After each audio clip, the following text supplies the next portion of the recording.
obsessão, tá? O desequilíbrio da mente faz com que o comportamento da pessoa se altere aos poucos e de forma contínua.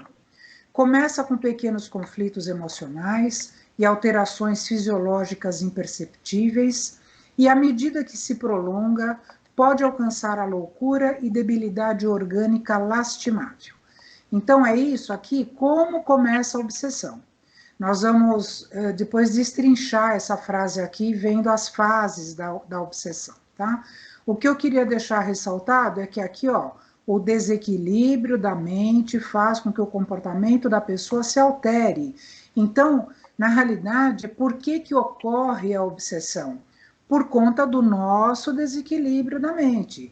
Se nós começamos a ficar alterados, e por que ficamos alterados? Porque não vigiamos, né? Porque não fazemos a lição de casa que deveríamos fazer.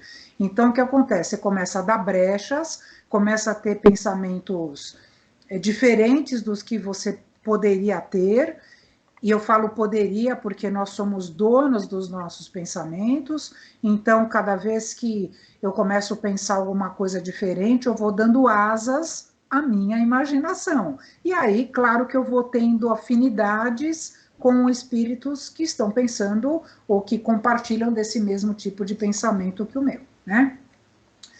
Então, aqui, a mente humana pode ser comparada a uma usina de forças e, estando desequilibrada, emite energias destrutivas que podem atingir primeiramente o próprio organismo do emissor e, posteriormente, a outros organismos em seu campo de ação.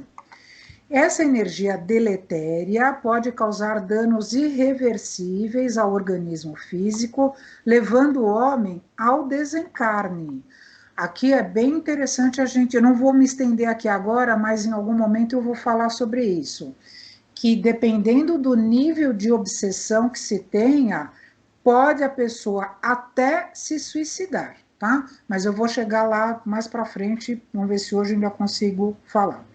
E aqui eu acho interessante falar o seguinte também, que o desequilíbrio, tanto espiritual, porque assim, por que a gente fala de desequilíbrio aqui da mente, né? Um desequilíbrio, enfim, espiritual? Porque nós somos espíritos, né? Então, se a gente ficar estagnado na nossa evolução, isso tudo abre brechas para que a gente possa dar margem a influenciações na nossa mente e por consequente, ao nosso organismo e assim vai.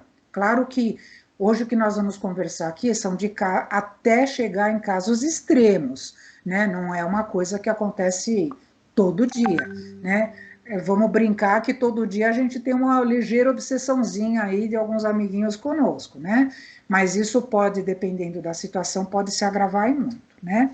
Então, se a gente estagna espiritualmente, claro que a gente vai dar brechas a uma porção de coisas. Daí a necessidade da nossa, até falando aqui do Fonte Viva, né, que eu estava até comentando com o seu Antônio, olha lá, não somente ensino continuado, mas igualmente demonstração ativa, não só teoria excelente, mas também prática santificante.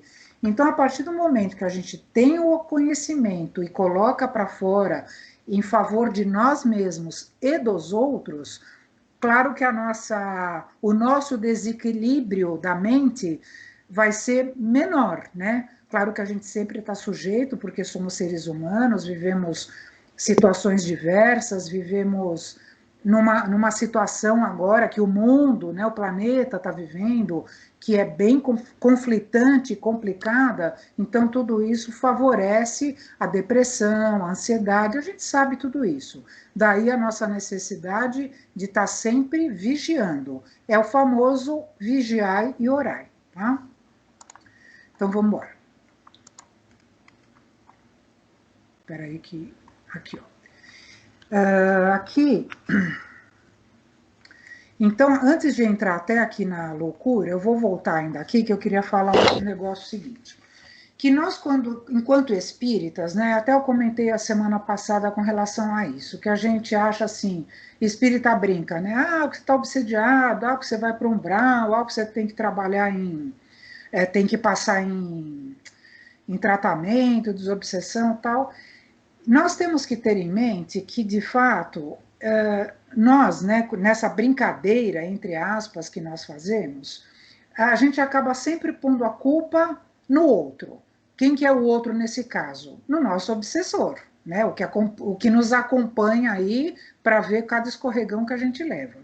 Então, a gente sempre está colocando a culpa numa terceira, numa segunda ou numa terceira pessoa, entre aspas, aí que pode estar até encarnada ou desencarnada, né?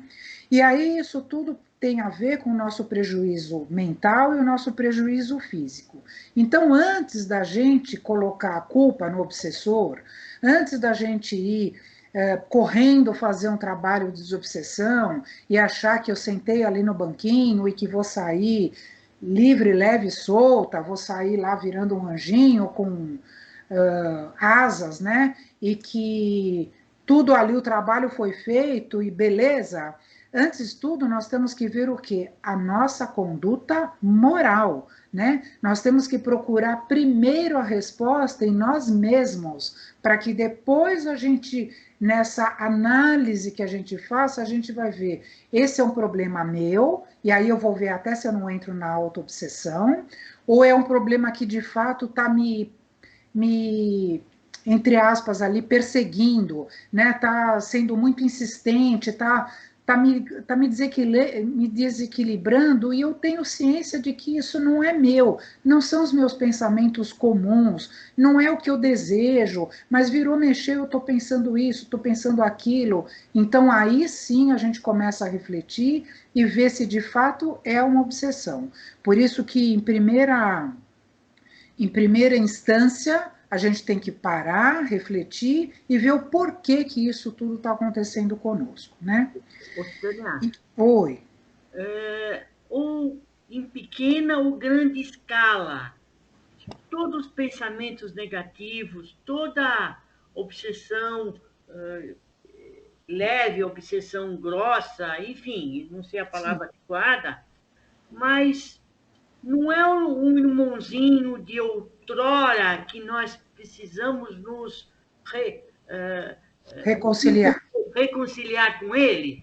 Então, veja bem, seu Antônio, aqui por isso que eu estou falando que a gente tem que ponderar, né? Então, por exemplo, o senhor está falando pensamentos infelizes e tal, né? De repente eu estou assim, estou chateada que aconteceu alguma coisa. E aí eu tenho um pensamento assim, ai caramba, puxa vida, aquela pessoa lá bem que podia não sei o que, não sei o que lá. Então, assim, uma coisa é ter um pensamento assim e ponto, vazou, vira a página. A outra é eu ficar com essa insistência desse pensamento na minha cabeça. Entendi. Você entendeu? Então, assim, por isso que eu falei que a gente não pode atribuir tudo o que acontece na nossa vida aos nossos amigos espirituais, sejam eles para o bem ou para o mal. Senão a gente ia viver em função deles e não a nossa vida. E nós temos o nosso pensamento, nós temos a nossa razão, nós temos o nosso livre-arbítrio. Então, assim, nós somos humanos, nós estamos num planeta de expiação e provas, então é natural que nós ainda tenhamos pensamentos ruins. Mas não é porque eu tenho um pensamento ruim que eu estou obsediada. Senão eu viraria anjo e não estava aqui. Deu para entender? Entendi. Né? Então, assim, uma coisa é uma coisa, outra coisa é outra coisa. Né? É assim, se a gente tem alguém que nos acompanha, devemos até ter mesmo, que foram desafetos de vidas passadas, enfim, eu pelo menos não sei, eu devo ter também alguém aí comigo, né? O que a gente tem que fazer? Orar por ele e ter os pensamentos positivos, porque o que acontece?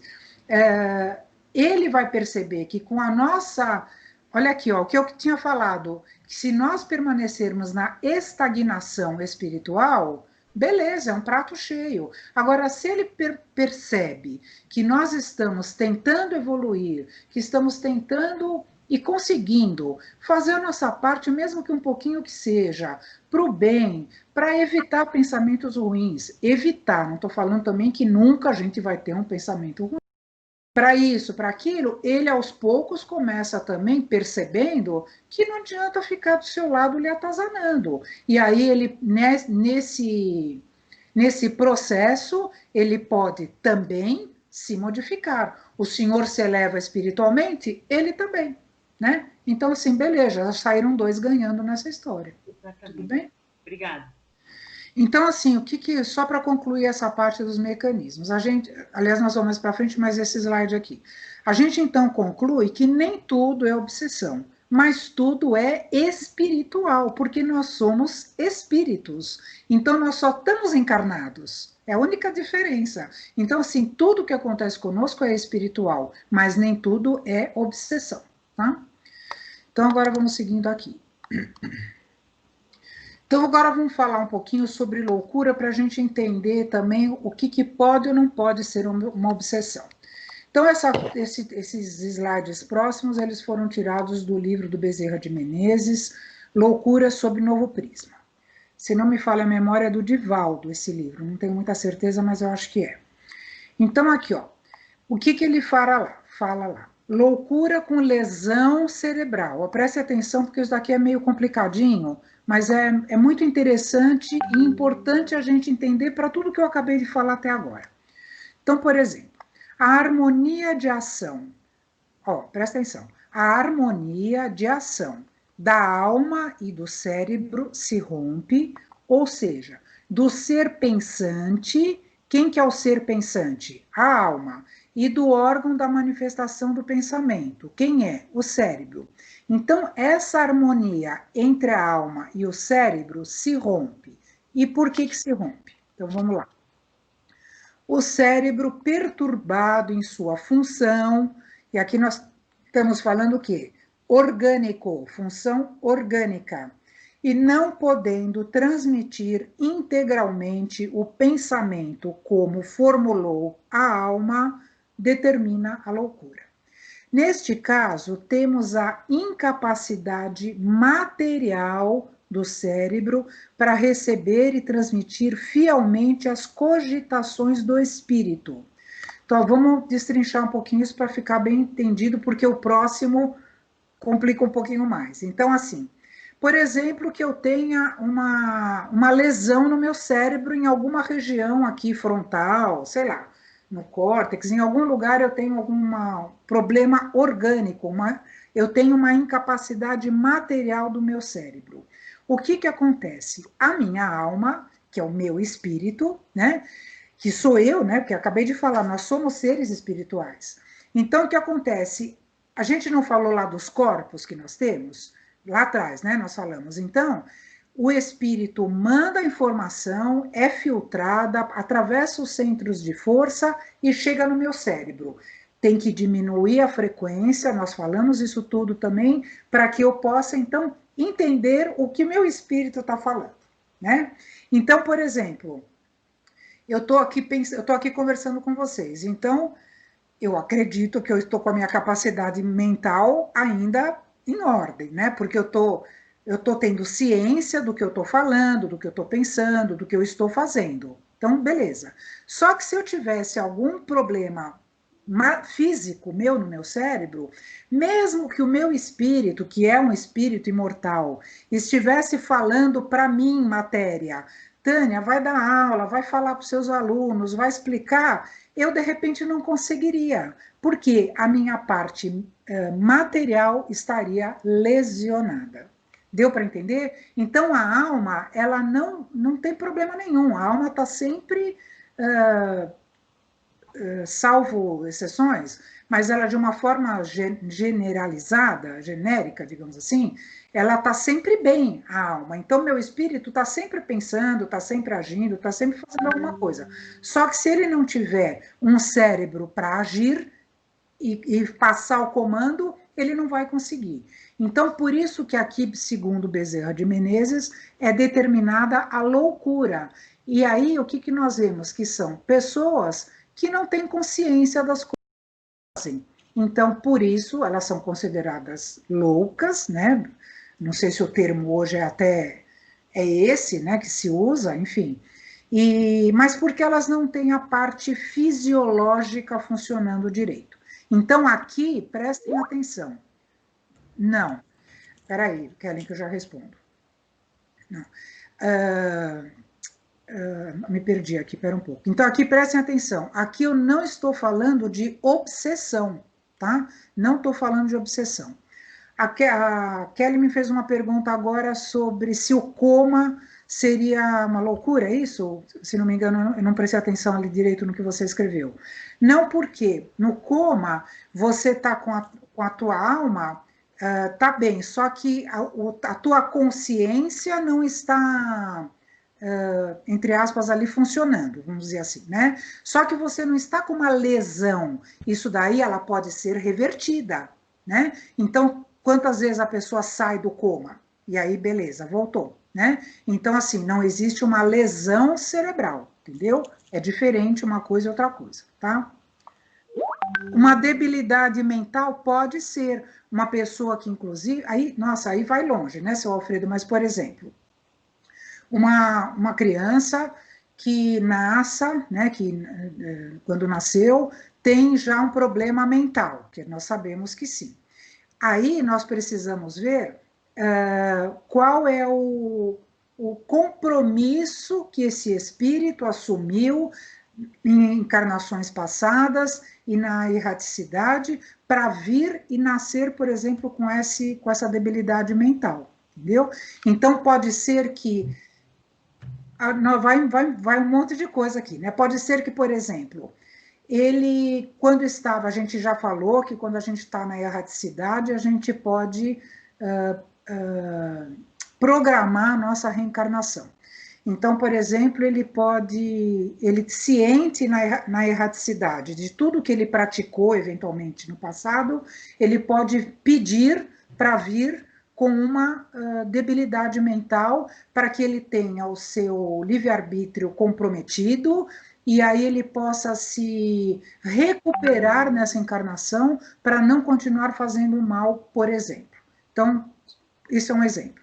Então, por isso que a gente fala que isso seria uma expiação, ou seria uma prova, ou seria uma missão, aí cada caso é um caso, ok? Então, por exemplo, quem nasce, por exemplo, com uma debilidade mental, pode ser que ele não esteja obsediado, não tem nada a ver, porque pode ser que seja exatamente o que estamos falando aqui. Ele tem um comprometimento fisiológico, e aí a gente não sabe se isso foi pedido, se foi compulsório para ele reencarnar desse jeito, aí vai uma gama de coisas muito grande, tá bom? Ficou claro isso? Ficou claro, seu Alfredo?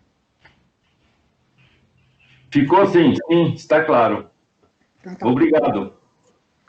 Então, vamos lá, vamos continuar. Então, aqui eu estou falando nesse slide que aqui não é obsessão, ok? Agora, vamos ver aqui, ó. Segundo o mesmo livro lá, loucura psíquica, moral ou por obsessão. Processo acontece sempre por influência dos espíritos. Olha aqui a diferença. A alma aqui formula os seus pensamentos, como sempre, sem a mínima perturbação, que nem da outra lá, que nem no slide anterior. E de sua parte, o cérebro está nas melhores condições para transmiti-los. Aqui que vem a diferença. Aqui é que é a diferença de uma coisa e outra. Lá o cérebro estava lesionado, aqui não está, ok? O que determina não a perturbação mental, porque a alma não enlouquece, mas determina sim a perturbação na transmissão do pensamento, pois é a interposição de fluidos do espírito obsessor entre a alma, que é a gente, e o instrumento, que é o cérebro, que fique interrompida a comunicação regular dos dois.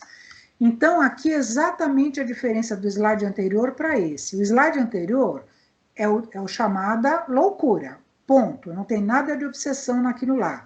Aqui não, aqui tem obsessão, porque minha alma está bem, como estava lá também, sem a mínima perturbação, o meu cérebro está ok, só que por um desequilíbrio, por vários desequilíbrios mentais, que aí eu tenho muita participação, como nós também vimos na semana passada, que a obsessão é bilateral, como falou a Sueli Caldas, que nós estudamos aqui a semana passada.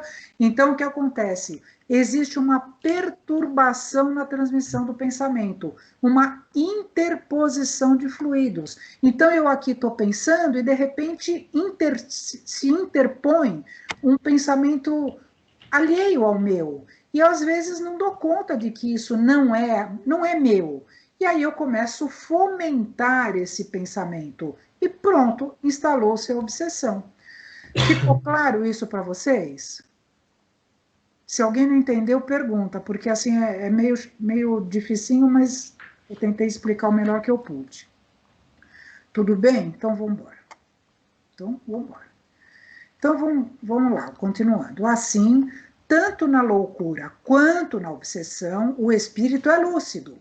E que tanto num caso como no outro, o mal consiste na irregularidade da transmissão ou manifestação do pensamento. Por que tanto num caso como no outro? Sempre a transmissão vai ser irregular. Lá atrás, porque o cérebro estava lesionado. E aqui na obsessão, porque houve uma interposição de pensamentos, ok? A ação fluídica do obsessor sobre o cérebro, se não for removida a tempo, dará necessariamente em resultado o sofrimento orgânico daquela víscera, que é o cérebro, tanto mais profundo quanto mais tempo estiver sob a influência deletéria daqueles fluidos. Então, assim, é o que eu falei, vários graus de obsessão, que mais daqui para frente a gente vai conversar daqui a pouco a respeito, tá? Então, finalizando aqui, ó, na loucura propriamente dita, a causa do mal é interior. É preciso procurar restabelecer o organismo ao estado normal. Claro, se for possível, né? E quando que isso é possível? Quando a gente consultar um médico, um psiquiatra, enfim, fizer os exames necessários, tomar os medicamentos apropriados, que possam restabelecer a minha condição mental regular. Claro que tem casos que não vai ser possível, né? Na obsessão, a causa do mal é exterior e é preciso desembaraçar o doente de um inimigo invisível, opondo-lhe não remédios, mas uma força moral superior à sua, que é o que o seu Antônio estava comentando. Então, assim, como é que eu vou me sobrepor a esse irmão que me acompanha querendo me perturbar? Eu me oponho a ele sendo superior a ele. E aqui eu não quero dizer uma superioridade de orgulho, de nada disso, mas uma força moral superior, que aí das duas uma, ou ele vaza, e aí de repente ele vai procurar outra pessoa, ou ele vai cair a ficha dele também e vai progredir conosco, ok? Tudo bem por enquanto? Então vamos lá. Então vamos ver agora os efeitos da obsessão, que são de fato as fases da obsessão. Uma vez instalada a obsessão, podemos concluir que a mesma se caracteriza por um processo dinâmico, onde, em uma fase inicial... eu ia falar um negócio aqui para você, mas eu falo daqui a pouco. Onde, em uma fase inicial, temos a intoxicação fluídica no perispírito, que acompanha o ser desde sua criação, constituindo seu padrão vibratório. Decorre normalmente das imperfeições morais, o que permite uma interferência de espíritos e, em alguns casos, levando o paciente a perder a vontade e o livre-arbítrio. Veja aqui, ó, tem um monte de coisa aqui para a gente estudar. Ó, eu tenho o meu perispírito desde que eu fui criada por Deus, né? Nós sabemos disso. O meu perispírito vai sempre me acompanhar. Ele não muda. Ele pode mudar, sim, enquanto ficar mais sutil, mais depurado. Quando nós chegarmos a estados de espírito puro, que um dia chegaremos, estaremos envoltos ainda pelo nosso perispírito, que vai ser uma chaminha de uma vela. Não sei o que vai ser, mas vai ser alguma coisa semelhante a isso. Então não vai ter mais braço, perna, orelha, cabelo, não vai ter mais nada, porque nós não vamos mais necessitar disso. Então, Isso só fazendo uma lembrança que o nosso perispírito é sempre o mesmo nosso, constituindo o seu padrão vibratório. Então, assim, nós aqui temos o perispírito que merecemos de acordo com o planeta que estamos encarnados, ok? E aí decorre normalmente das imperfeições morais, que foi o que nós acabamos de falar. Eu abro guarda, começo a ter pensamentos assim, e aí começo o quê? Vou permitindo uma interferência espiritual, tá? Aqui, olha, eu vou fazer um parênteses aqui, que eu ia falar antes, gente, vocês vão me permitir, porque senão não vai caber mais para frente. Eu ia falar sobre obsessão em crianças, que eu acabei esquecendo de falar. Pode ocorrer que uma obsessão comece desde que haja a fecundação daquele óvulo e, obviamente, como nós já estudamos, a implantação daquele espírito naquele ovo, né? Então, o óvulo foi fecundado, virou um ovo, e esse ovo já tem um espírito designado para ele. Nós já estudamos isso também. Salvo exceções, enfim, um espírito já foi designado para isso. E aí nós sabemos que, dependendo do nível de obsessão que esse espírito tem, né? Por exemplo, de muitos desafetos, nós vemos muito isso nos livros do André Luiz, desafetos de várias e várias encarnações e que não conseguiram se acertar. Então, o que acontece? Quando um espírito reencarna, ele pode sim sofrer a ação do seu obsessor ainda no ventre materno, tá?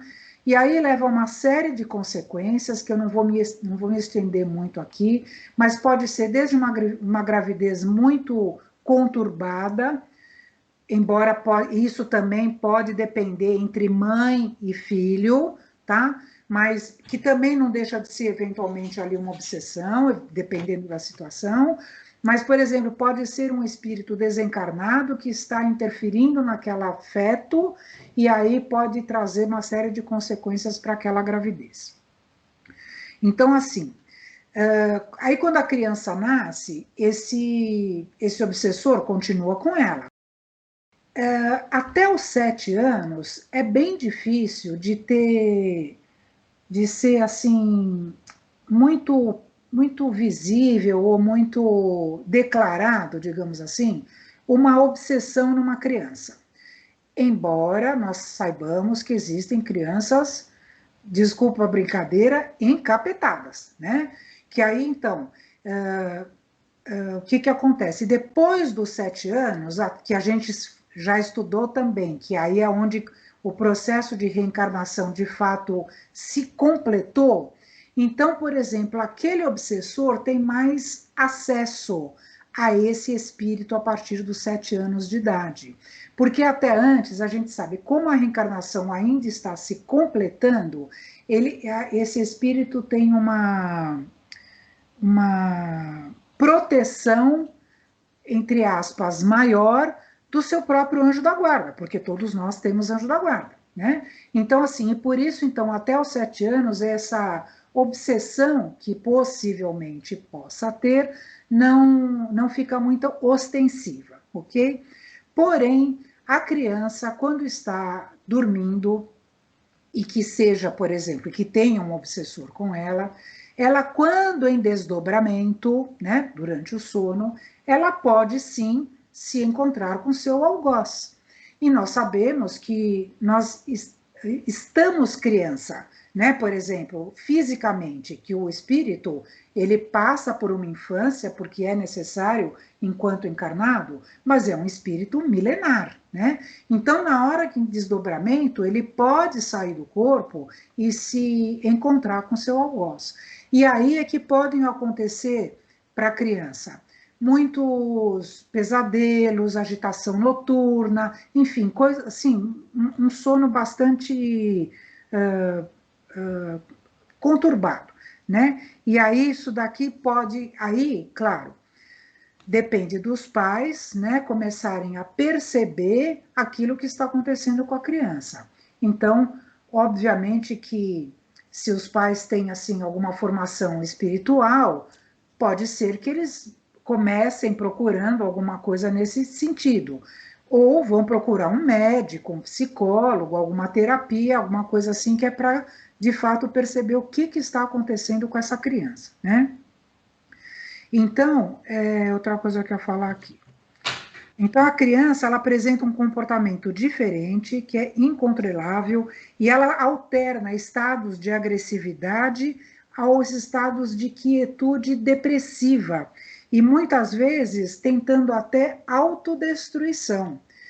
Eu não tenho dados disso, poderia até ter procurado, mas sobre, por exemplo, nós já falamos até sobre suicídio infantil. A gente já conversou sobre isso lá quando eu dei uma aula para vocês sobre suicídio, que existe crianças a partir de 4 anos se suicidando. Obviamente que é uma porcentagem muito pequena, porém existe. Agora a gente a gente pensa, por que uma criança de 4 anos se suicida? Não é? É uma coisa para a gente se pegar, refletir sobre isso, que provavelmente deve ter um fundo espiritual atrás disso, porque que desgosto da vida, por exemplo, uma criança de 4 anos pode ter, né? Eu, pelo menos na minha ignorância, penso que deve ser bem difícil. E aí, confesso, no meu modo de ver, eu acredito que seja, assim, uma influência espiritual, né? E aí, então, claro que os pais devem o quê? Se possível, levar para tomar um passe, levar para fazer um tratamento de criança, tem centros espíritas que têm tratamentos especializados para a infância, colocar a criança numa evangelização infantil, enfim, e assim, mesmo que não seja espírita, né? Enfim, começar a dar um norte para essa criança, para ver se consegue ela própria, também, entre aspas, desestabilizar esse obsessor dela de uma forma até positiva, né? Para que ele possa também deixar essa criança em paz e seguir seu rumo na evolução também, tá bom? Bom, então é isso aí. Aqui, vamos lá.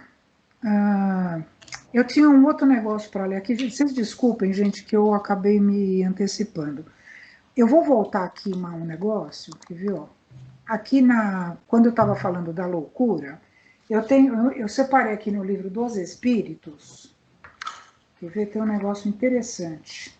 Logo no comecinho do livro dos Espíritos, o Kardec vem falando o que o Bezerra de Menezes falou aí. Quer ver? Eu vou ler duas frases para vocês. É logo na introdução do livro dos Espíritos. Mas se o instrumento está quebrado, ele está falando aqui do cérebro, mas se o instrumento está quebrado, o espírito não está.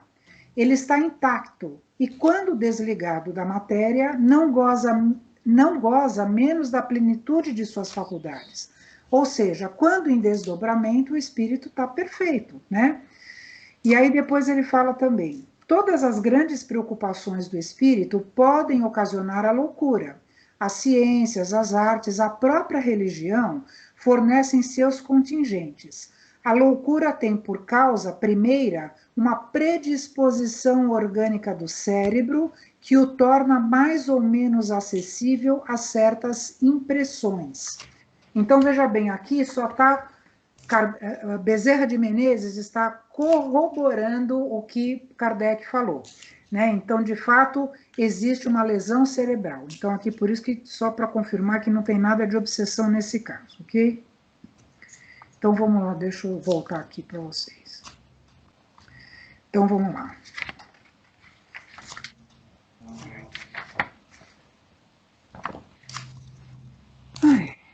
Então, aqui, na segunda fase, caracterizado pelas disfunções... Então, aqui, só voltando aqui, porque eu falei tanta coisa, né? Então, aqui, a fase inicial é uma intoxicação leve, por exemplo. Aqui é uma obsessão das que a gente normalmente tem, né? Essa aqui é mais assim, aqueles que nos acompanham aí durante um certo tempo, enfim, uma coisa mais leve, digamos assim. A segunda fase, caracterizado pelas disfunções orgânicas de toda sorte, com manifestações de sinais e sintomas generalizados, tanto no corpo físico como no mental, todavia sem elucidação diagnóstica por exames complementares. Nós vamos até ver depois o diagnóstico da obsessão, né? Então, o que acontece? Aqui já é uma segunda fase onde a pessoa já passou daquela obsessão leve. Então, já está começando o que? A afetar o próprio organismo da pessoa, tá? Então, ó, tanto no corpo físico como mental. Mas ainda não tem uma elucidação diagnóstica. Nós vamos ver mais para frente, como eu falei, alguns dos diagnósticos para obsessão. Tá? Por isso que eu falei, a gente brinca, né? Ah, estou obsediado. Então, assim, a gente tem que, de fato, ter esse discernimento para saber esse diagnóstico correto. Tá? E a terceira fase, alterações das estruturas celulares do corpo físico, tais como determinadas inflamações, neoplasias benignas ou malignas, septicemias, etc. Então, aqui é quando o organismo já chegou num nível de muito comprometimento, né? E aqui eu vou mostrar para você, vou ler para vocês, aqui a gênese que eu pus, na página 305, e depois o que ele fala, Kardec, na página 285. Ele fala o seguinte: nos casos de obsessão grave, o obsediado fica como que envolto e impregnado de um fluido pernicioso que neutraliza a ação dos fluidos salutares e os repele.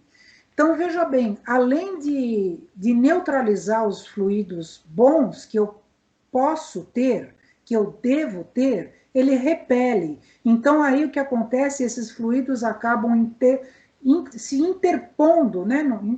Interpondo, acho que a palavra é essa, no meu organismo, e acaba tomando conta do meu ser, né?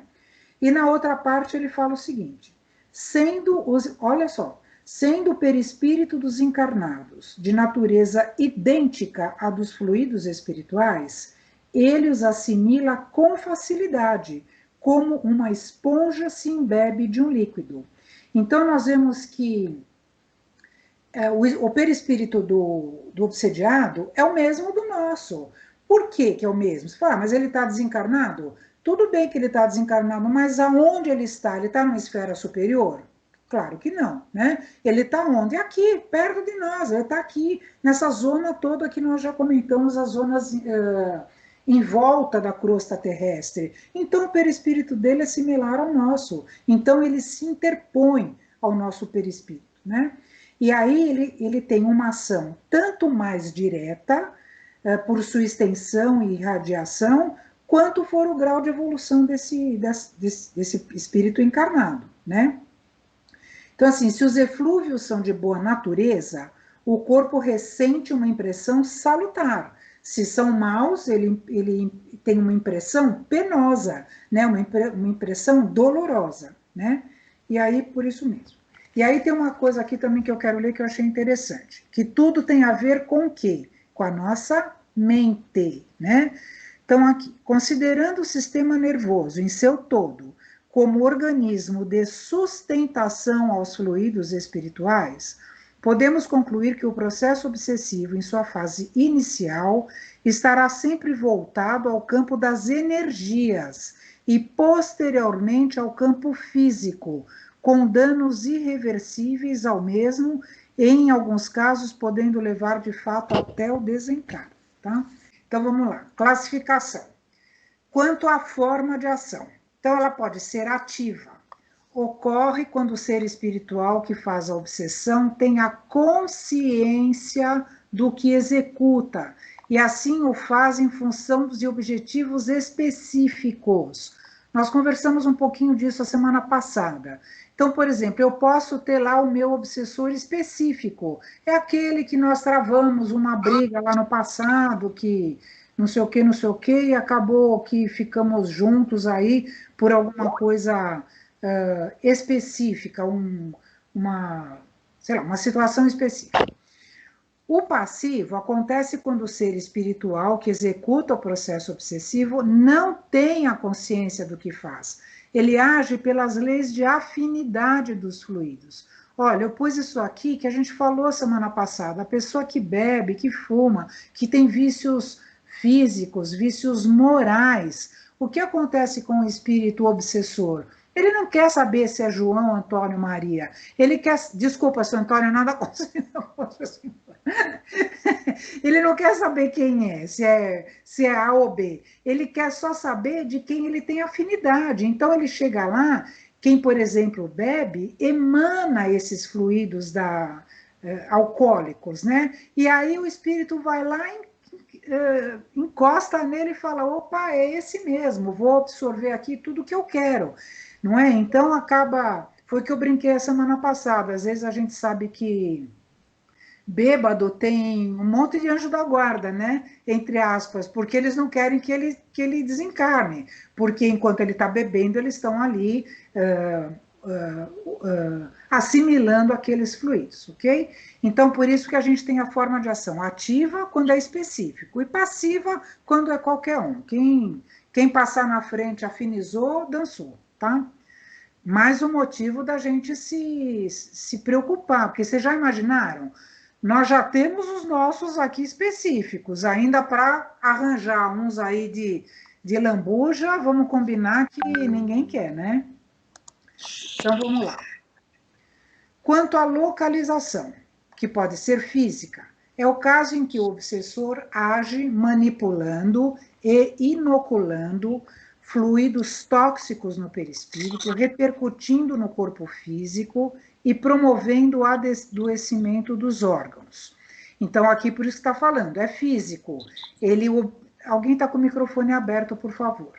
Então, por exemplo, o obsessor, ele quer destruir o corpo físico da pessoa por alguma situação lá que ele julgue pertinente, tá? Então, ele acaba influenciando tanto a mente que começa sempre na mente, nós já vimos isso, e aí acaba indo até chegar no corpo físico.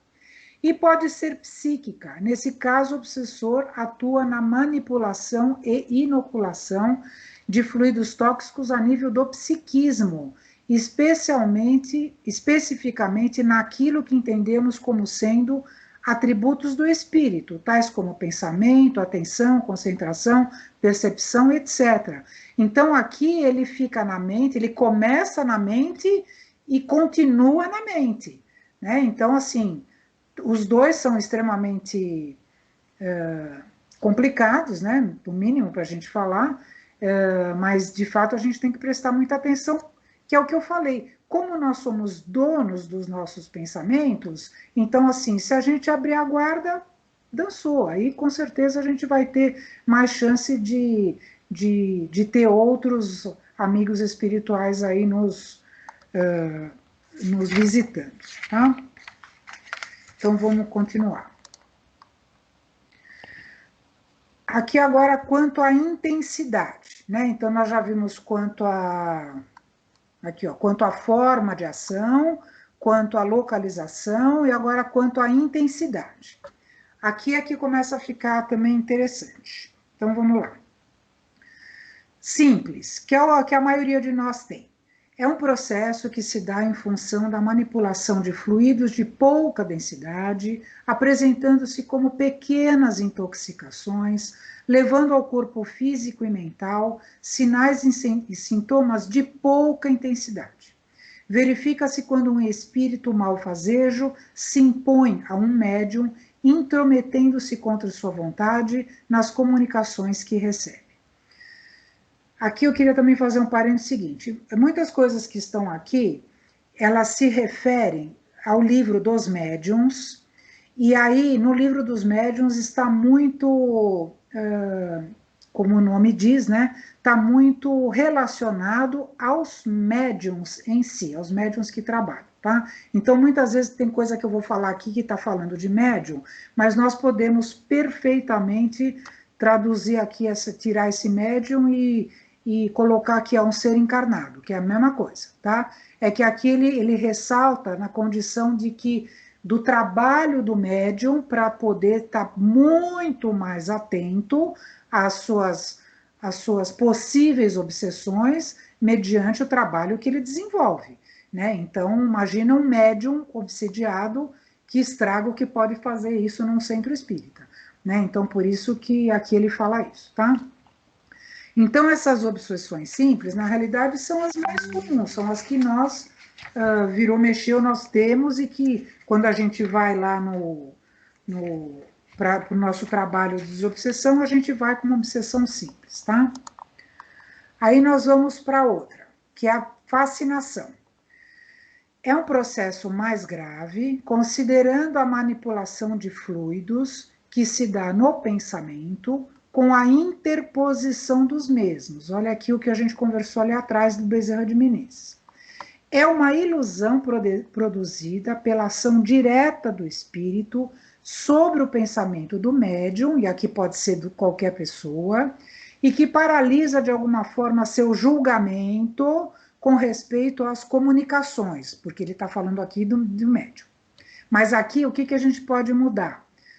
Aqui eu estou falando por minha conta, né? O julgamento, por exemplo, com respeito às coisas do nosso dia a dia, por exemplo, né? Eu posso começar a ter julgamentos errôneos sobre determinadas situações por eu estar fascinada, ok? O médium fascinado não se crê enganado. Aliás, dificilmente alguém vai admitir que está obsediado de fato, que está fascinado, porque aí já está completamente perdido, né? Neste caso, participam espíritos ardilosos, muito inteligentes, que usam de todos os recursos para envolverem suas vítimas. Aqui, ó, ninguém está livre desse tipo de obsessão. Então, como a gente vê aqui, que como sempre, as portas de entrada para uma possível fascinação são as falhas morais. É no orgulho que o obsessor ataca a sua vítima, que ela encontra alimento para fascinar a sua personalidade. Então, são aquelas pessoas que só pensam em determinadas situações. A gente às vezes não fala popularmente, fala, fulano está obcecado por isso. Obcecado, está obsediado, está fascinado por isso, né? Então, que a pessoa só pensa nisso, só fica falando naquilo, e se você vai conversar com a pessoa, não, imagina, você que está vendo coisa, não, o que eu sei está certo, o que eu faço está certo. Então, aqui já é um nível bastante comprometedor de obsessão, onde a pessoa se encontra, na realidade, numa cegueira, e por vezes ela pode se expor a determinadas situações até ridículas, tá? Eu vou ler depois alguma coisa para vocês no livro dos médiuns, daqui a pouco. Então vamos lá. Agora nós vamos para a terceira parte. Subjugação. Então aqui, ó. Processo bastante grave que envolve o domínio completo do pensamento e da vontade do ser. É uma opressão que paralisa a vontade daquele que a sofre e o faz agir ao seu mau grado. Ele não quer fazer, mas ele faz. Ele é uma coisa que empurra ele para fazer. Numa palavra, a pessoa está sob um verdadeiro jugo. E aí, eu vou parar aqui para explicar o que é jugo, né? Que a gente sabe até que na Bíblia, né, tem lá o meu jugo meu fardo é leve, o jugo é leve, né, alguma coisa assim. Então, na acepção correta da palavra, o jugo é uma espécie de forca que se põe no pescoço do cavalo, do burro, né, para ir levar a carroça, enfim, as coisas. E numa forma figurada, significa um domínio, uma força repressiva, uma sujeição. Então, por isso que a pessoa está sob uma verdadeira sujeição, ela está sob ela está dominada. Por isso que ela acaba fazendo coisas que ela não quer e não sabe de onde faz isso. Daí a necessidade de, por exemplo, quem for tratar uma pessoa dessa, né, é o que a gente seria o mundo ideal, né, para nós espíritas, né, que assim tivesse essa percepção espiritual, porque às vezes a pessoa passa por determinadas situações e aí a gente vai ver, ela está com o seu cérebro lesionado ou não? Ela está tudo em ordem com o cérebro dela, então vamos pensar que deve ser alguma outra coisa que está acontecendo com ela. Não é à toa que nós falamos a semana passada que a obsessão já está no CID, né? Nós falamos isso a semana passada, que o que é o CID? É o Código Internacional de Doenças. Então, por isso que o médico hoje, um psiquiatra, ele tem a obrigação de ter o mínimo de conhecimento espiritual para poder entender o que seu paciente está passando, né? Então, aqui, a subjugação, ela pode ser moral ou corporal. No primeiro caso, o ser é obrigado a tomar decisões frequentemente absurdas e comprometedoras. No caso da subjugação corporal, o indivíduo é constrangido a praticar os atos mais ridículos possíveis, apesar de ter plena consciência do que faz e fala contra a sua vontade. Há neste tipo de obsessão manipulação e interposição de fluidos muito densos, onde o ser apresenta alterações das funções mentais pela ação intencional de outra mente. Aqui eu devia até colocar em negrito. Aqui, vou pôr até em negrito aqui, ó. Já estava em negrito, pera um pouco. De outra mente, onde a razão declina, a vontade enfraquece, os sentimentos se deterioram e os hábitos mudam. Isso também lá de Bezerra de Menezes. Então, eu vou ler agora para vocês um trecho do livro dos Médiuns, que conta exatamente isso que nós estamos falando. É no livro dos Médiuns, no item 240, que aliás é no item 23, que fala da obsessão. Obsessão simples, fascinação, subjugação. Quem quiser ler, um prato cheio, tá? Aqui, ó, quer ver? Eu vou ler para vocês um trecho. A subjugação corporal vai às vezes mais longe. Pode impedir atos ridículos. Conhecemos um homem que, não sendo nem jovem, nem belo, sob o império de uma obsessão dessa natureza, se achava constrangido por uma força irresistível a se ajoelhar diante de uma jovem com a qual não tinha nenhuma intenção de pedi-la em casamento.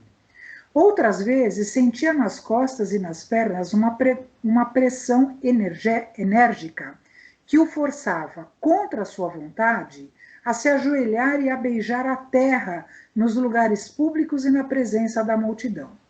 Esse homem passava por louco entre seus conhecidos, mas estamos convencidos de que não o estava de todo, porque tinha plena consciência do ridículo do que fazia contra a sua vontade e sofria horrivelmente. Então vocês vejam que aqui acaba ilustrando o que nós acabamos de falar aqui numa subjugação. Voltando aqui no jugo. O cara que está com a carroça, levando o burro que está com aquele jugo, o burro não vai para onde a pessoa manda? Então é exatamente isso que nós estamos falando, tá? Tânia. Oi. Eu posso pensar, então, que esses trabalhos que são feitos, né, pesados em outras linhas religiosas, que eles, o espírito, então, que é mandado através desse trabalho, ele pratica a subjugação do encarnado, né? Não sei, eu precisava... Repete a sua pergunta, que eu acho que eu não entendi direito o que você quis falar. A gente falando do subjugar, então, sim, que o espírito leva o outro a fazer coisas que esse outro não quer fazer. Sim. Então, eu estava pensando que existem trabalhos feitos, por exemplo, um trabalho de amarração para que uma pessoa não se separe da outra. Sim, ok. Então, essa pessoa que é o alvo do trabalho, no que eu já acompanhei, muitas vezes ela sai da relação, assim que ela saiu da relação, ela se sentia tendo feito a pior coisa do mundo e só via as qualidades daquele que ela se separou. Entendi. Assim que ela voltava, ela falava, meu Deus, eu não quero voltar, por que é que eu voltei? Aí ela desmanchava. Quando ela desmancha, se repetia isso incessantemente. Entendi. Então, eu estava pensando agora, eu acho que esse caso estaria ligado à subjugação, né? Pode ser. E, ao mesmo tempo, eu pensei em outra coisa que eu ia me opor ao que você estava falando. E nisso que você está falando, eu acredito até que pode ser. Mas, por exemplo, que nem você falou assim, um caso de amarração. E aí me veio na cabeça, por exemplo, que também é seguido em algumas outras linhas religiosas, quando você vai fazer algum trabalho, né? Algum trabalho, enfim, para alguma coisa, como eles chamam, né? Aí, por exemplo, eu já não acho que seja uma subjugação, porque você está indo porque você quer procurar esse trabalho, entendeu? Então, assim, eu vou naquele centro que vai me mandar fazer um trabalho para que eu faça, aconteça, arranje, sei lá, o que for, entendeu? Então, aí eu acho que já não chega nesse nível de subjugação, porque a pessoa está procurando ir por conta própria, ela tem a consciência, embora aqui também nós estamos falando que tem consciência, mas ela está indo mesmo porque ela quer, ela não está sendo constrangida a ir a procurar isso. Né? E aqui a gente vê que... Nós estamos falando dos dois lados da moeda. Sim. Daquele que procura, sim, é o que vai buscar o retorno do outro. E aquele que está nessa loucura de vai e volta porque não quer fazer, que eu ponho subjugado entre aspas, ele não está nem sabendo dessa situação. Né? Sim, exatamente. É isso mesmo. Acho que está tudo de acordo. Bom, vamos continuando aqui. Oi, alguém quer falar? Então vamos lá. E agora aqui nós vamos falar de uma coisa interessante, sobre possessão, que também é um termo que é muito interessante e eu vou explicar para vocês isso daqui. O que é possessão? É substituição, posto que parcial, de um espírito errante a um encarnado. Fenômeno possível, e este não é, invariavelmente, uma obsessão. Então, nós vamos entender, porque assim, Kardec, lá atrás, quando ele fez a codificação, ele escreveu no livro dos Espíritos, aqui, quer ver? Espera aí, gente, deixa eu achar aqui. Aqui, ó, aqui achei. No livro dos Médiuns, ele escreveu o seguinte: dava-se antigamente o nome de possessão ao império exercido por maus espíritos, quando sua influência ia até a aberração das faculdades. A possessão seria, para nós, sinônimo de subjugação. Ó, presta atenção, porque aqui é interessante o que a gente vai falar. Se não adotamos esse termo, foi só por dois motivos. O primeiro, que implica na crença de seres criados para o mal e perpetuamente votados ao mal, ao passo que não há senão seres mais ou menos imperfeitos e que podem todos se melhorarem. O segundo, que implica igualmente na ideia da tomada de posse do corpo por um espírito estranho, uma espécie de coabitação, ao passo que não há senão constrangimento. A palavra subjugação exprime perfeitamente o pensamento. Então, o que eu quero deixar claro aqui? Porque às vezes a gente fala assim, fulano está possuído por um espírito. Né? Não é raro a gente escutar isso. Então, nós temos que ver que Kardec, ele sendo uma pessoa tão inteligente que era, quando ele fez a codificação, de fato, ele também usou esta palavra de possessão como sinônimo de subjugação em determinadas situações, porque era o termo que se achava quando a pessoa possuía, né, aqui ó, substituição, posto que parcial de um espírito errante a um encarnado. Então ele achava assim, o espírito ruim veio, puf, encarnou em mim e eu fiquei possuído, eu não sou mais eu, né? E aí, quando foi na Revista Espírita de 1863. Então, veja bem, no Livro dos Espíritos, Kardec escreveu em 1857. Foi quando ele escreveu sobre os possessos. Eu achei aqui o negócio do Livro dos Espíritos. Quer ver? Ele escreveu assim no item 473. Um espírito pode, momentaneamente, revestir o envoltório de uma pessoa viva, quer dizer, se introduzir dentro de um corpo animado e agir em lugar daquele que se encontra aí encarnado? Resposta.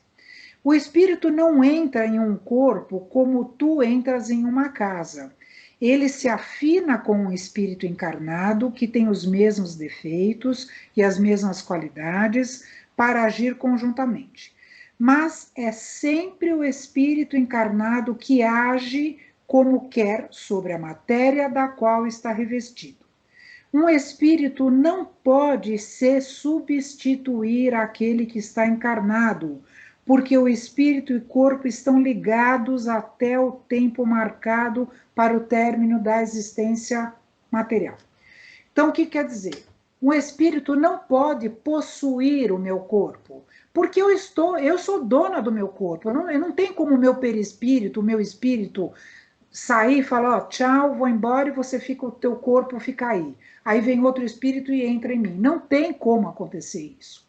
E aí, só que esse termo de possessão era sempre usado para uma coisa ruim, sempre com esse intuito. E aí foi que em 1863, na Revista Espírita, que foi aqueles 12 livros, né, praticamente, que Kardec editou, né, e aí deu algumas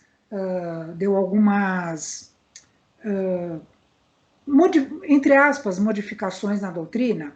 Não modificações, a palavra não é essa. Ele deu um certo dinamismo para a doutrina, porque o que eu sempre falo, a doutrina é dinâmica, então ela vai acontecendo. Então ele revisitou essa palavra da possessão e ele declarou o seguinte, aqui ó, fenômeno possível e este não é invariavelmente uma obsessão. Então assim, quem pode estar possuído, e aí o que é possuído? Uma coisa parcial de um espírito é como ele está mediunizado, é a mesma coisa. Então não necessariamente vai ser um espírito ruim. Eu posso estar possuída pelo meu mentor, pelo Bezerra de Menezes, por sei lá quem, entendeu? Então assim, não necessariamente a palavra possessão significa obsessão, tá? Então, aqui, obsessão, aqui tem a diferença agora que nós vamos ler. Obsessão é a ação persistente que um mau espírito exerce sobre um indivíduo. Apresenta caracteres muito diferentes, desde a simples influência moral, sem sinais exteriores sensíveis, até a perturbação completa do organismo e das faculdades mentais, que foi que nós acabamos de ver. Obsessão, fascinação e subjugação. A possessão é a ação que um espírito exerce sobre o indivíduo encarnado, substituindo-o temporariamente em seu próprio corpo material. Substituindo parcialmente, porque o perispírito não vai embora. Esta ação não é permanente, aqui ó, considerando que a união molecular do perispírito ao corpo opera-se somente no momento da concepção.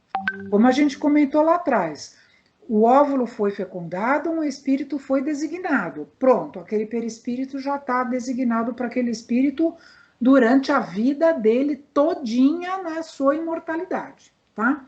Então, aqui eu queria deixar clara a diferença entre obsessão e possessão, tá? Deixa eu ver um negócio aqui.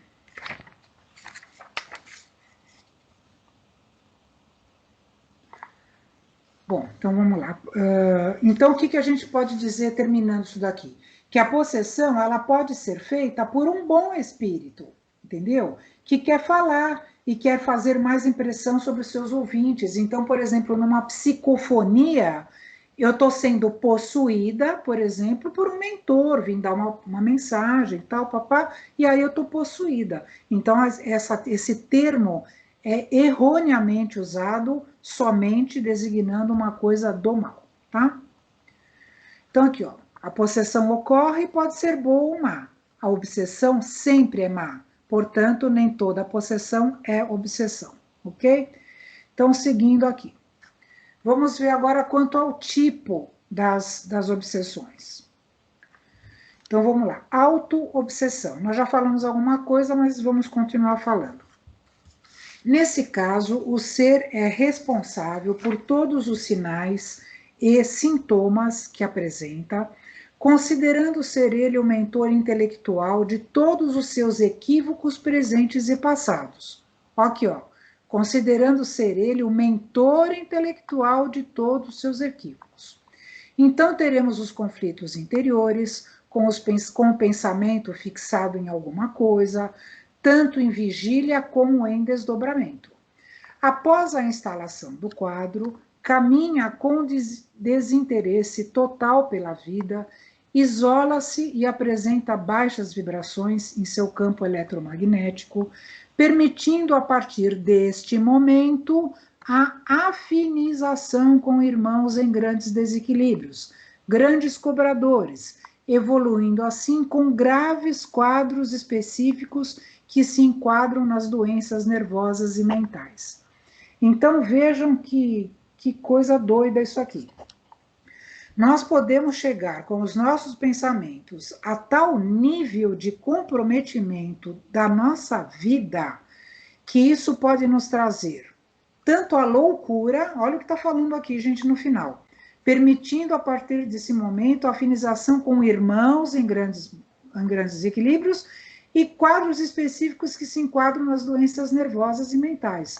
Então, no meu modo de ver, aqui está falando que a minha auto-obsessão, porque sou eu comigo mesma, eu posso gerar tanto uma lesão cerebral, assim como uma obsessão, né? Porque eu acabo fixando tanto nisso que eu vou acontecer o quê? Aqueles tipos de obsessão que a gente viu que por afinidade, por exemplo, eu vou acabar me afinizando com irmãos que estão tão desequilibrados quanto eu. E aí o que acontece? Eles vêm para junto de mim. Então, eu não só me auto-obsedio, como acarreto outros obsessores para mim. Tá? Então, por isso que a gente está falando que são esses conflitos interiores com pensamentos fixos, que é o que a gente chama de monodeísmo, que assim, você só pensa naquilo, e aquilo acaba te levando a uma obsessão, que foi o que eu acabei de falar, a pessoa fica obcecada por alguma coisa, só fala naquilo, só pensa naquilo,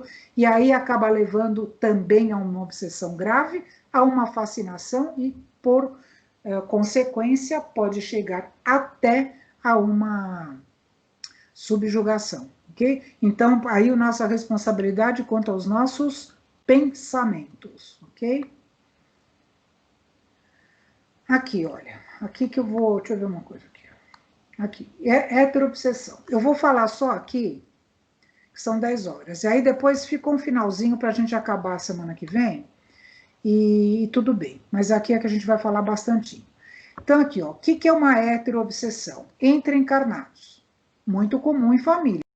Pensamos isso aqui várias vezes. E por que é comum em famílias? Porque nós sabemos, como disse Emmanuel, que o lar é o cadinho das nossas imperfeições. O que é o cadinho? Alguém sabe? Eu já dei uma palestra disso, quem assistiu deve lembrar. Onde faz a fundição da joia. Exatamente. O que é o cadinho? Que aquilo está em alta temperatura. Imagina você trazer isso para a tua casa, né? Então, assim, é aquele recipiente normalmente de porcelana, submetido a uma alta temperatura, onde ali é dissolvido, é separado os metais preciosos, né? Por isso que Emmanuel fala que a nossa família é o cadinho, porque está sempre em ebulição, né? É lá que é um ambiente propício para os reajustes e para os resgates. Nós não estamos colocados nas nossas famílias por acaso, né? Embora a gente fale, meu Deus, não sei o que eu estou fazendo aqui, como é que eu caí aqui de paraquedas? Não caiu de paraquedas aí. Você foi colocado porque você precisava desse reajuste, dessa família, para conseguir se reajustar. E daí é que podem ocorrer, então, entre encarnados as hetero-obsessões, ou seja, não é uma auto-obsessão, mas é uma obsessão entre as pessoas, né? Aí, por exemplo, entre encarnados e desencarnados, mais frequente do que se imagina, porque aqui é nós para os desencarnados. Nós já falamos também alguma coisa a respeito. Então, o que a gente fica? Só pensando naquilo, né? Só fica pensando naquele ser que foi embora, porque ele fez, porque não fez, porque mereceu, porque não mereceu.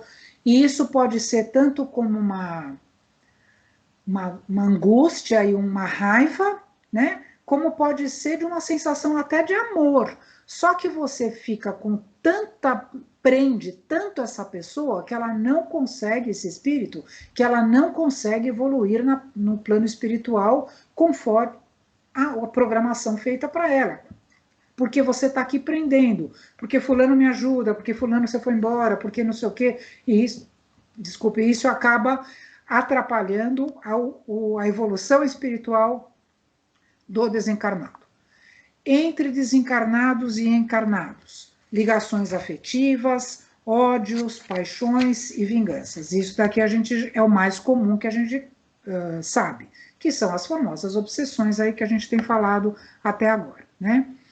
E depois entre desencarnados, que da mesma forma, ocorre da mesma forma que as anteriores, porque os desencarnados são espíritos como nós. Eles têm as mesmas dificuldades, os mesmos anseios, eles só não têm o corpo físico, ponto. O resto é tudo igual. Então, a gente vê casos e casos de André Luiz de espíritos que ficam se obsediando de um lado para o outro, lá na erraticidade. Tá? Aliás, eu já comentei com vocês e vou falar numa aula que eu vou dar, muito interessante, de uns casos disso daqui. Tá? E aí, e aqui, ó, eu vou falar do suicídio. Né? Então, o que a gente... Agora eu vou pegar uma colinha aqui. Deixa eu ver que horas são. 10h06, vai dar acho que certinho. Então, por exemplo, a gente está falando aqui de suicídio e eu falei algumas vezes aqui para vocês que a obsessão pode ser de uma tal gravidade que pode levar a pessoa a se suicidar. E, de fato, até pode. E aí eu tenho algumas questões aqui que eu tirei da internet, de um site espírita, né? Porque a gente sabe da onde pega as coisas também. E é bem interessante, diz o seguinte: são algumas questões e tem as respostas. Pode alguém ser levado ao suicídio por influência de espíritos obsessores? Resposta: acontece com frequência. Eu vou ler, tá? Infiltrado nos pensamentos do obsediado, o obsessor insiste na ideia do suicídio, que repercute incessantemente em sua tela mental, induzindo-o à iniciativa. Imaginemos alguém do nosso lado a sugerir em face de nossos problemas: acabe com seu sofrimento, liberte-se dessa angústia, não vale a pena continuar a viver, mate-se. E é uma pressão terrível, uma tortura que acaba por minar a resistência da vítima. Então vejam que isso tudo, eu quero só deixar claro que às vezes vocês podem ficar assim meio apavorados, né? Falar, meu Deus, né? Daqui a pouco meu obsessor vai me mandar me matar e eu vou acabar me matando. Então vamos separar as coisas, né? Uma coisa é uma coisa, outra coisa é outra coisa. Então, assim, como eu comentei, na segunda vez que eu vou falar hoje, como disse a Sueli Caldas, a obsessão ela é bilateral. Então, assim, eu posso ficar sujeito a essas influenciações se eu quiser, né? Tudo bem, aí vocês podem falar assim para mim, mas tem um estado depressivo, aí tem estado de ansiedade. Eu concordo plenamente, mas você tem que começar a entender e raciocinar que isso não é um pensamento que vem de você, e aí isso daí acaba te levando eventualmente ao suicídio. Então, assim, tem que procurar ajuda, né, para isso não chegar nesse ponto. Professora, tem uma pergunta. Fala. No caso que hoje a gente vê que tem muitas famílias que tem sempre alguém que tem uma questão assim, e que não quer ajuda e que não quer o tratamento. O ideal seria o quê? A família tratar? Tem alguma sugestão aí? Na parte da espiritualidade? Olha, oração? É claro, oração nunca é demais para ninguém, né? Agora, assim, o que a gente pode fazer? Como a gente sabe, Até quando eu dei aquele curso lá do atendimento fraterno, eu cheguei a comentar nisso. Quem tem ideias suicidas, né? Então, assim, pode ser que, de fato, ele não aceite isso, como a gente já sabe que, às vezes, a pessoa está tão fascinada que ela não aceita isso, né? E aí, cabe a quem? Cabe entre aspas, né? Porque nós não vamos atribuir a responsabilidade à família, né? Mas a família, enquanto família que quer ajudar, ela pode fazer um tratamento à distância, ela vai fazendo oração, vai fazendo uma corrente, enfim, essas coisas que nós, enquanto estamos de fora, podemos fazer, não é? Você não pode puxar a pessoa pelo cabelo e falar que vai lá. Ela pode até ir, mas se ela está refratária, não vai acontecer nada, né? Então, assim, sempre falo, gente, cada caso é um caso, a gente não pode generalizar, cada situação é uma situação, né? A gente não sabe o que leva, aliás, a gente até sabe, mas especificamente o que levou aquela pessoa a praticar tal ato, né? Que a gente já estudamos aqui em uma determinada situação, as várias situações que podem levar a pessoa a se suicidar, mas é o que você falou, se a pessoa não aceita, vai fazer o quê? Né? Eu sou dessa opinião, você faz o que você pode. Eu não posso me matar no lugar do outro, né? Fazendo até uma comparação aqui grosseira, né? Assim, até de mau gosto, né? Digamos assim. Mas eu não posso pegar para mim o que é a responsabilidade dele, né? Então, assim, é tentar de fato conversar com a pessoa até ela entender que ela tem que ir num médico, que ela tem que procurar um auxílio espiritual, e um médico, né, porque a medicina está aí para ajudar também com os remédios, né, principalmente nesse caso, porque ele estando medicado, ele vai ter o quê? A mente dele mais abaixada, né, digamos assim, mais serena, né, entre aspas, para poder começar a refletir aquilo tudo que ele tá pensando em fazer, né? Então, assim, a medicina aqui é fundamental, né? Não adianta falar, vai só no centro. Não, de forma alguma. O centro aqui é um coadjuvante das coisas que vão acontecer, tá? Então, aqui, ó, o obsediado não será, então, enquadrado como suicida? Porque o que a gente está falando? E nós já estudamos isso também. A pessoa que se suicida, ela é responsável por esse ato que ela toma, porque ninguém pode tirar a vida a não ser Deus, né? Então, qual é a resposta que tem aqui? As influências espirituais não nos eximem da responsabilidade nos desatinos que venhamos a cometer. O obsessor não coagiu a vítima ao suicídio, ele sugeriu. Ele não foi lá e pegou na mão da pessoa e atirou no coração, entendeu? Ele sugeriu, vai, se mata, como eu falei ali em cima, vai, é mais fácil, papapá. E aí, por isso que eu falei que é bilateral. Então, o suicida, ele tem sim a sua parte de responsabilidade nisso. Ponto. Então, aqui, não obstante, podemos considerar que a ação obsessiva será um fator atenuante nesse caso, como nós vimos aqueles fatos de atenuantes e agravantes do suicídio. Então, assim, nesse caso, vai ser um atenuante. Ele teve alguém ali que estava enchendo ele para poder se matar. E aí ele foi fraco, eventualmente, não sei se até a palavra correta é essa, acho até que não, mas enfim, ele não foi... não teve não conseguiu dar essa volta por cima e acabou se submetendo a essa sugestão, né? E aí outra pergunta, a consequência será menos danosa? Que estou falando da pessoa que se suicidou, né? Sim, sempre condicionada ao grau de consciência que o obsidiado revele e de seu conhecimento no assunto. É um princípio que vale para todas as ações humanas. Quanto mais esclarecido é o indivíduo, maiores serão seus compromissos com o bem e mais graves as consequências de seus comprometimentos com o mal. Outro, digamos que o obsessor o domine inteiramente num caso de subjugação, induzindo-o a matar-se, que foi que nós acabamos de ver, a pessoa fica constrangida a fazer determinadas coisas mesmo não querendo. Qual é a resposta? Se a subjugação levá-lo à alienação total, o obsidiado já não será senhor dos seus atos. Considere-se, entretanto, que não é fácil induzir um alienado ao suicídio. Com a consciência bloqueada, tenderá a prevalecer nele o instinto de conservação.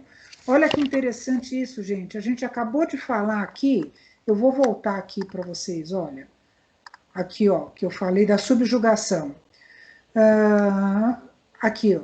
Apesar de ter plena consciência do que faz. Então, o que vai preservar a vida dele aqui? O que nós estudamos que faz parte das leis morais, o instinto de conservação. Então, ele, apesar de estar sendo induzido a se matar, a consciência dele fala, mas eu não quero me matar, eu não quero me atirar na linha do trem, eu não quero me jogar no precipício, eu não quero me dar um tiro, enfim. Essa consciência do instinto de conservação faz dele com que ele possa reter, né, reter essa atitude. Tá? Bom, aqui eu vou só falta um pouquinho, peraí. E se houver uma pressão sobre a vítima, levando à depressão, que acaba por precipitá-la no suicídio? Embora a depressão seja um fator de indução ao suicídio, não é determinante. O suicida não estará isento de responsabilidade do seu ato. Okay? Depois, como saber se um suicídio foi estimulado por espíritos? Podemos afirmar que sempre há ação de obsessores. Eles aparecem como origem ou efeito da ideia de autoaniquilamento, que foi que eu comentei até da autoobsessão. A pessoa fica com aquele pensamento fixo, e aí o que ele vai atrair? Espíritos que querem isso também. O indivíduo começa a pensar em suicídio por estar sob influência de obsessores, ou acaba sob influência, olha só, foi o que eu acabei de falar, ou acaba sob influência de obsessores por pensar em suicídio, ou seja, autoobsessão. Como fica o obsessor que estimula alguém ao suicídio? O obsessor, ele será coparticipante e, como tal, assumirá graves responsabilidades. Experimentará sofrimentos morais acentuados que o atormentarão quando chamado a prestar contas de suas ações. Então, ele também vai ter a sua parcela de responsabilidade disso. E a última, e o que poderá fazer para reparar o mal praticado? Deverá socorrer a sua vítima. Não raro, um pai torturado que cuida de filho com graves disfunções físicas e mentais é o obsessor que o precipitou no passado nos abismos do suicídio. Refiro-me não apenas às sugestões infelizes de um desencarnado para um reencarnado, mas não raro ao obsessor encarnado, alguém que o lesou e infelicitou, levando-o a estados depressivos que favoreceram um sentimento de autoaniquilamento. Com a consciência desperta e reconhecendo a extensão do mal que praticou, haverá de empenhar-se em ajudá-lo no reerguimento.